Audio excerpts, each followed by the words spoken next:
Alright guys, so today we're gonna show you how to make candle wax with the master chef. What is that? It's calamares. Calamares. You need a spilled flour, some oil, and this candle wax, and an egg, And this one.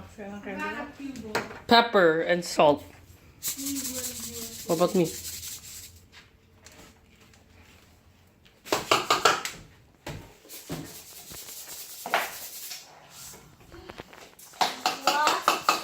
Is that candle wax? It's not. It's a squid. You're making squid? Yeah. No, we're making squid! We're making squid. I'm the master onion. According to Toby, I am the onion. We're gonna show our talents, Daddy's talents to cooking. I thought so. What do you call me, Toby? Master Chef. Oh, master onion. Stop it! We're Receiver. gonna have kidney stones.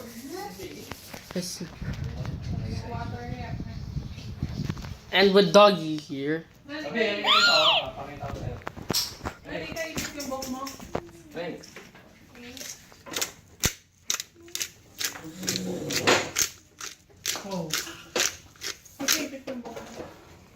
12 pinches of pepper. No. And he has a popcorn here. Oh, smells delicious. Smell it. Maybe you're smelling. How about this? Do you like this? Oh, it's already 30 minutes! It stopped! Ah, stop! Daddy, stop! Need to heat.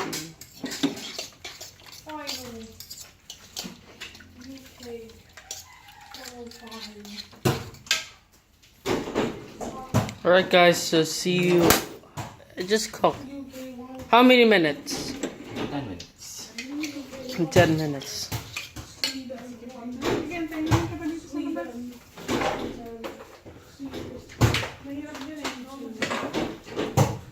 You put some pinch of oil.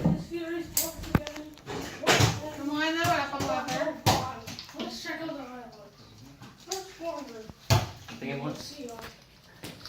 Alright guys, so see you in part 2 in anyways.